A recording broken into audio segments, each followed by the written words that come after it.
तो ये है विशाल अरेबियन सी और इसके तट पे है ये बहुत ही खूबसूरत सा गार्डन। यहाँ पे एक जॉगिंग ट्रैक भी है और इसके ठीक सामने एक विशाल स्पोर्ट्स कॉम्प्लेक्स भी है। ये जगह है साउथ मुंबई में और ये एक परफेक्ट प्लेस है। अगर एक खूबसूरत इवनिंग आप बिताना चाहते हो तो ये एक बहुत ही परफेक्ट जगह है। तो ये है प्रियदर्शनी पार्क, जिसे पीडीपी के नाम से भी जाना जाता है और यहाँ पे आपको ज़रूर विजिट करना चाहिए। तो आइए आज प्रियदर्शनी पार्क को एक्सप्लोर करते हैं।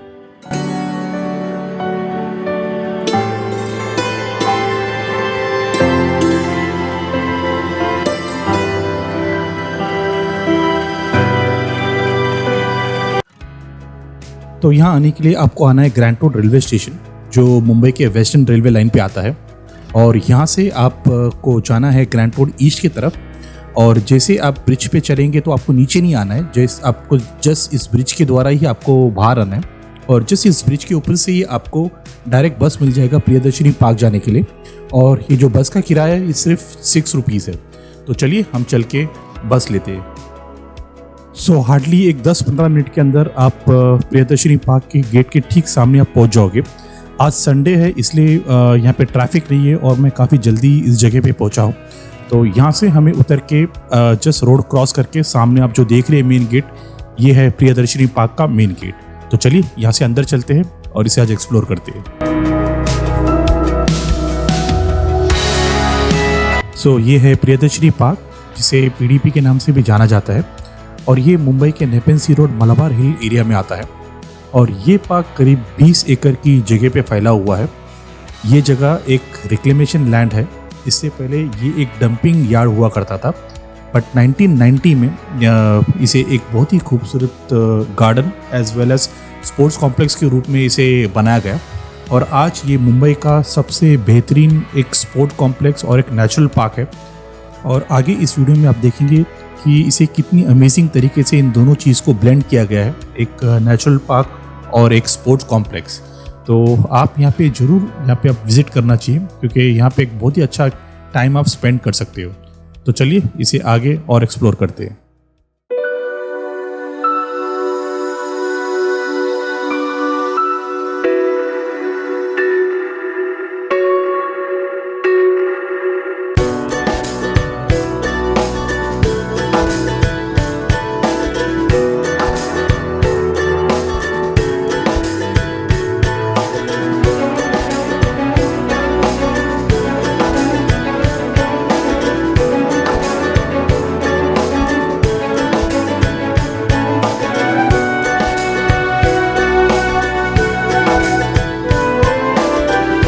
तो ये जो जगह आप जो देख रहे हैं, ये इस पार्क का सबसे बेहतरीन जगह है। Actually this is one of the best place. अगर इन केस इवनिंग के टाइम पे अगर आपको एक सनसेट एंजॉय करना है तो this is a place you have to be. तो यहाँ पे आके एक बहुत ही अच्छा आप शाम यहाँ पे बिता सकते हो। तो only you have to be very careful, क्योंकि ये जो रॉक्स है ये थोड़े स्लिपरी है। तो इन पे जब आप आके यहाँ पे अगर आप बैठना चाहेंगे तो you have to be very careful.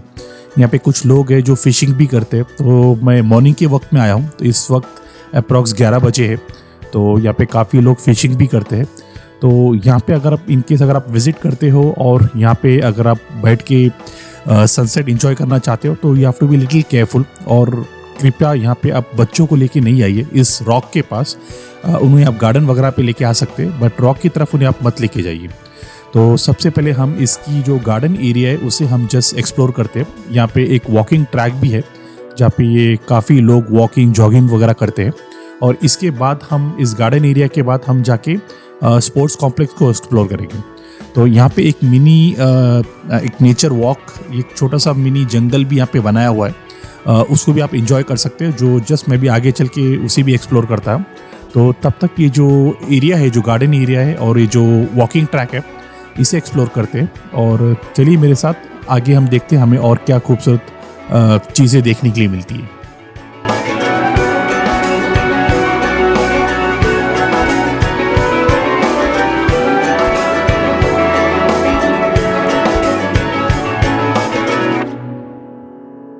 तो यहाँ पे आप देख सकते हैं, यहाँ पे छोटे बच्चों के लिए एक डेडिकेटेड एक किंडर गार्डन जैसा एक गार्डन बनाया हुआ है यहाँ पे, जहाँ पे काफ़ी बच्चे आपको खेलते हुए दिखेंगे। तो इन केस अगर आपके भी छोटे बच्चे हैं तो आप उनको यहाँ पे ला सकते हैं और यहाँ पे काफ़ी राइड्स, स्विंग्स वगैरह बहुत सारी चीज़ें हैं जो बच्चे काफ़ी इंजॉय करेंगे।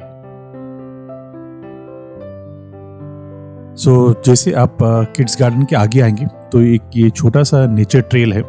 तो यहाँ पे आप एक नेचर ट्रेल का एंजॉय कर सकते हैं। आप यहाँ पे ये खूबसूरत सा वॉक लेके, मेरे लेफ्ट साइड पे मेन रोड है और राइट साइड पे एक छोटा सा ये ट्रेल जैसा बनाया हुआ है जहाँ पे इसे एक थोड़ा सा जंगल जैसा माहौल जैसा इसे दिया गया है। तो ये ट्रेल आप यहाँ पे एंजॉय कर सकते हैं। इसके बाद हम आगे चलेंगे, यहाँ पे एक माइक्रो जंगल भी बनाया हुआ है इस प्रीमाइसिस के अंदर। तो यहाँ से हम बाहर निकल के उसे भी हम एक्सप्लोर करेंगे क्योंकि वो भी ज़्यादा ब्यूटीफुल है एक्चुअली, और वो एक आपको एक एक्चुअल जंगल जैसा माहौल आपको देता है।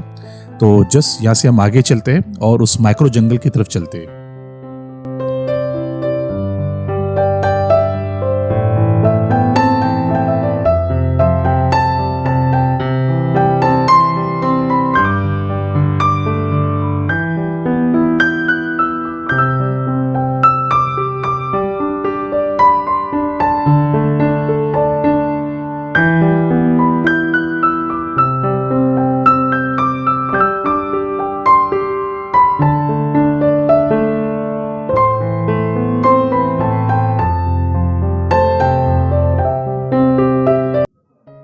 स्पोर्ट्स कॉम्प्लेक्स को कवर करने के पहले मैं आपको यहाँ का एक व्यू दिखाता हूँ जो बहुत ही कमाल का व्यू है। और उस व्यू को यहाँ पे आप बैठ के घंटों यहाँ पे बैठ सकते हैं वो व्यू देखते हुए। तो मैं यहाँ पे एक स्पॉट है जहाँ से आपको एक बहुत ही कमाल का व्यू दिखता है सी का। मैं आपको जस्ट उस स्पॉट पे लेके चलता हूँ।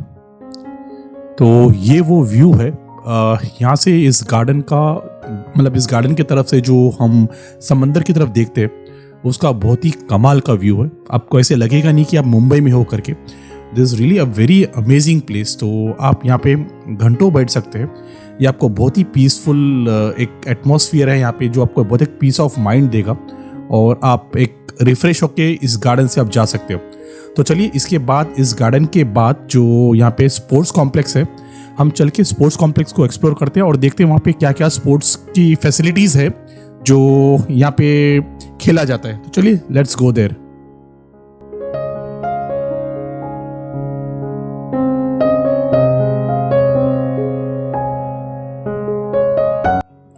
तो ये मेरे लेफ्ट साइड में जो आप देख रहे हैं ये एक रनिंग ट्रैक है जो ये पूरे प्रीमाइसेस के ऊपर इसका एक बहुत बड़ा सर्कल जैसा बनाया हुआ है। और आगे चल के यहाँ पे काफ़ी स्पोर्ट्स कॉम्प्लेक्स है जहाँ पे टेनिस, बैडमिंटन और डिफरेंट टाइप्स के स्पोर्ट्स आप यहाँ पे आके खेल सकते हो। But I think you need to be a member of that. और यहाँ पे मुझे मेरा एक फ्रेंड मिला है जो आई थिंक उसको मेरा प्रेजेंस यहाँ पे काफ़ी अच्छा लगा है। So is just loving me. तो चलो अब जस्ट इसे छोड़ के मैं जस्ट आगे चलता हूँ। तो इस वीडियो को मैं थोड़ा फास्ट फॉरवर्ड कर रहा हूँ, अदरवाइज ये वीडियो काफ़ी लंबा हो जाएगा क्योंकि ये प्रीमाइसिस भी बहुत लार्ज, एक बहुत बड़ा प्रीमाइसिस है। तो इसलिए मैं थोड़ा इसके फास्ट फॉरवर्ड करके मैं आपको दिखाने की कोशिश कर रहा हूँ। और ये वही जो आपने रनिंग ट्रैक देखा था ये वो है। और राइट साइड पे आप देख सकते हो यहाँ पे बैडमिंटन कोर्ट है, टेनिस कोर्ट है। देन आप यहाँ पे क्रिकेट भी नेट प्रैक्टिस वगैरह आप यहाँ पे कर सकते हैं, but you have to be a member of this club most probably. तो ये इस तरीके से इस पूरे कॉम्प्लेक्स को बनाया गया है। तो ये बहुत ही अमेजिंग जगह है जहाँ पे आपको एक बहुत ही पीसफुल एक गार्डन मिलता है जो समंदर के किनारे है और उसके दूसरे एंड पे ये बहुत बड़ा स्पोर्ट्स कॉम्प्लेक्स है। तो इसी I think with this I think I have covered the entire premises of Priyadarshini park. तो मैंने जो गार्डन का पार्ट था वो भी मैंने कवर किया है और जो यहाँ पे जो दूसरे साइड में जो स्पोर्ट्स का कॉम्प्लेक्स था मैंने उसे भी कवर किया। इसके बाद मैं आपको वापस सी की तरफ ले चलता हूँ और मैं आपको कुछ एक यूनिक चीज़ मैं आपको यहाँ पे दिखाने की कोशिश करता हूँ। तो हम दोबारा समंदर के किनारे आए हैं और यहाँ पे एक बहुत ही यूनिक आपको एक मैं साउंड सुनाने की कोशिश करता हूँ। मैं जस्ट आपको दूसरी एंड की तरफ ले चलता हूँ कि जब भी समंदर का पानी जब शोर की तरफ आता है और जब वो वापस दरिया की तरफ जाता है तो यहाँ पे जो पत्थरें हैं उसमें से एक अजीब तरह का साउंड निकलता है। मैं जस्ट आपको सुनाने की कोशिश करता हूँ। अब ध्यान से उसे सुनिए कि जैसे वेव्स आगे आएगा फिर जब रिवर्स जाएगा तो उसके बाद जो जितने भी यहाँ पे पत्थर है उसमें से एक अजीब सा साउंड निकलता है। आप इसे प्लीज़ एक्सप्लोर कीजिए।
rocks are singing.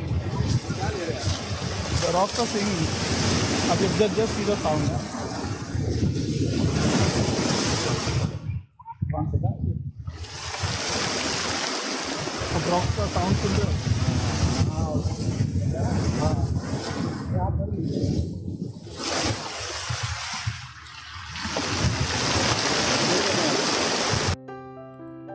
तो आई होप ये सिंगिंग रॉक्स आपने इंजॉय किया होगा, क्योंकि मैंने तो काफ़ी इंजॉय किया इसे। और मैं almost I think half an hour just मैं बैठ के I think I just listening to that only. ये बहुत ही मेस्मराइजिंग है एक्चुअली, और आप जब भी यहाँ पे आएंगे तो इस चीज़ को आप ज़रूर एक्सप्लोर कीजिए, बिकॉज ये बहुत ही यूनिक है। ये मैंने किसी और बीच पे ऐसा होते हुए, ये फिनोमेना होते हुए मैंने कभी सुना नहीं था, ना देखा था। बट ये आपको यहाँ पे दिखाई देगा, क्योंकि यहाँ पे काफ़ी रॉक्स भी है, जिसके कारण वो एक अजीब सा एक साउंड क्रिएट होता है रॉक क्रैकलिंग का, जो आप यहाँ पे आपके फैमिली के साथ एंजॉय कर सकते हो। तो चलो अब यहाँ से जाने का वक्त हो गया है। तो आई होप ये वीडियो आपको काफ़ी अच्छा लगा होगा। अगर ये वीडियो आपको अच्छा लगा है तो प्लीज़ मेरे वीडियो को आप लाइक कीजिए। इस वीडियो के बारे में आपको जो भी इन्फॉर्मेशन देना है उस पर आप ज़रूर कमेंट्स कीजिए, और इस वीडियो को तो लाइक तो आप ज़रूर कीजिए। और इसके बाद हम जस्ट अभी यहाँ से हम बाहर चलेंगे, क्योंकि आते वक्त मैंने जस्ट देखा था कि इस गेट के बाहर एक फार्मर मार्केट लगा हुआ है। तो जस्ट चल के उस फार्मर मार्केट को भी हम एक्सप्लोर करते हैं। तो यहाँ पे कुछ फार्मर्स आए हुए हैं नासिक से, महाराष्ट्र के नासिक से, और यहाँ पे वो आई थिंक वीकली, मतलब वीक में 2 बार या वीक में 1 बार शायद यहाँ पे वो मार्केट लगा सकते हैं। तो ये बहुत ही अच्छी बात है। तो इसके कारण हम उन फार्मर्स को भी हम सपोर्ट कर सकते हैं फाइनेंशियली भी। तो यहाँ पे जब भी आएंगे तो इनके पास से आप यहाँ पे फ्रूट्स है, वेजिटेबल्स है, आप इनसे ले सकते हैं। और मैं कोशिश करता हूँ कोई एक फार्मर से जस्ट बात करने के लिए, और जस्ट इनसे ये इन्फॉर्मेशन लेने के लिए कि किस तरीके से यहाँ पे मार्केट एस्टैब्लिश करते हैं। तो चलिए एक फार्मर से बात करने की कोशिश करते हैं। तो बेसिकली ये है फार्मर्स बाज़ार, जो यहाँ पे हर संडे लगता है। और हमारे साथ एक किसान भाई है, हम जस्ट उनसे बात करके इस मार्केट के बारे में समझने की कोशिश करते हैं। सर नमस्कार। सर नमस्कार। नमस्कार आपको हमारे वीडियो में आपका बहुत बहुत स्वागत है। धन्यवाद। आपका नाम बताएंगे और मुझे इस मार्केट के बारे में थोड़ा बताएंगे आप? मेरा नाम मानिक साहेबराव कावड़े है। ओके। पिंपळणारे, तालुका दिंडोरी, जिला नासिक। ओके। हम नासिक जिले में दिंडोरी तालुका है, वहाँ हमारा एक पिंपळणारे गाँव है, वहाँ से आते हैं। ओके। वहाँ से हम कल रात को मतलब शनिचर को शाम को निकलते हैं, रात को इधर 2-2:30 बजे पहुँच जाते हैं। इधर सब्जी लगा के हम माल बेचते हैं। ओके। और 2-2:30 दिन के 2-2:30 बजे ख़त्म होने के बाद 10-20 टका जो बचता है वो हम होटल में उधर सेल कर देते हैं और घर निकल जाते हैं। ओके। तो बेसिकली ये मार्केट सिर्फ संडे ही लगता है? ये 8 दिन में 1 दिन लगता है। 8 दिन में 1 दिन लगता है, उसको आठवड़े बाजार बोलते हैं। ओके। ऐसा पहले गाँव में जैसे 8 दिन के बाद एक मेला लगता था, वैसे हमारा सब्जी का मंडी इधर 8 दिन में 1 दिन 4-5 घंटा लगता है इधर। ओके। और यहाँ पे टोटल कितने फार्मर्स आते हैं और कितना स्टॉल्स यहाँ पे लगता है? यहाँ पे 10 से 15 एक स्टॉल लगते हैं। ओके। और कम से कम एक 50 एक फार्मर्स का सब्जी रहता है इसमें। ओके। ओके। और लगभग 100 का मतलब 50 एक आदमी आ जाते हैं। ओके। चलो आपसे मिलके बहुत अच्छा लगा, and I wish you all the best. धन्यवाद। Thank you so much. वापस एक बार आपका नाम बताएंगे? मानिक साहेबराव कावड़े, नासिक जिला, पिंपळणारे तालुका दिंडोरी, तो मुक्काम पोस्ट पिंपळणारे। ओके। सर आपका भी नाम बताएंगे एक बार प्लीज? सर विनायक जगदीश परदेसी। ओके। और आप भी सेम गांव से? सेम भाई है हमारे ये बड़े। ओके। चलो thank you so much. Welcome. चलिए बाय। तो ये फार्मर से मिलके काफ़ी अच्छा लगा, and I am really thankful to Mumbai authorities जो ये उनको ये मौका दिया है यहाँ पे वो फ्रूट्स वेजिटेबल्स जो भी है यहाँ पे लाके वो सेल कर सकते हैं। इससे उनको एक काफ़ी अच्छा एक हेल्प मिलेगा, एक अच्छा फाइनेंशियली हेल्प मिलेगा, and I think this a very good initiative by Mumbai authorities. So I wish them all the best. इसके बाद हम अब यहाँ से चलने का समय हो गया, बट चलते चलते मैं आपको और एक आइकॉनिक चीज़ मैं आपको दिखाना चाहता हूँ, जो मुंबई का एक बहुत ही आइकॉनिक पॉइंट है। I just take you there. तो हम दोबारा ग्रैंड रोड स्टेशन ईस्ट की तरफ आए हैं, और स्टेशन के ठीक सामने ये है बी मेरवान, जो 110 ईयर्स ओल्ड रेस्टोरेंट है। ये ब्रिटिश केरा का रेस्टोरेंट है ये, और इसके ऊपर हमने एक पूरा वीडियो बनाया है। और इस रेस्टोरेंट के अंदर मावा केक तो वर्ल्ड फेमस है, बट आज हम मावा पफ और चाय इंजॉय कर रहे हैं यहाँ पे। और मुझे लगता है कि आप हर एक मुंबईकर को यहाँ पे आना बहुत ज़रूरी है, क्योंकि ये एक मुंबई का बहुत ही बड़ा हेरिटेज जगह है ये। और इसका पूरा वीडियो आप मेरे इस वीडियो पे आप देख सकते हैं यहाँ पे क्लिक करके। तो आई होप ये वीडियो आपको काफ़ी अच्छा लगा होगा और आपने काफ़ी इन्जॉय किया होगा। तो मैं आप सभी से रिक्वेस्ट करता हूँ कि आप आपके फैमिली और या आपके फ्रेंड्स के साथ इस जगह पे आप जरूर आइए, because it's a very beautiful place और एक बहुत ही पीसफुल और एक अच्छा इवनिंग अगर आप स्पेंड करना चाहते हो तो आप यहाँ पे आ सकते हो। तो अगर ये वीडियो आपको अच्छा लगा है तो प्लीज़ आप मेरे वीडियो को लाइक कीजिए, आपके सारे नेटवर्क पे इस वीडियो को शेयर कीजिए। जो भी आपका कमेंट्स है या जो भी आप पूछना चाहते हैं तो आप मुझे ज़रूर कमेंट सेक्शन में बताइए। तो यहाँ से भी हम अलविदा लेते हैं और इसी तरीके से हम किसी और वीडियो में आपसे मिलेंगे एक आइकॉनिक जगह को एक्सप्लोर करते हुए। तो चलिए अब यहाँ से चलने का समय हो गया है। बाय, गुड नाइट एंड जय हिंद।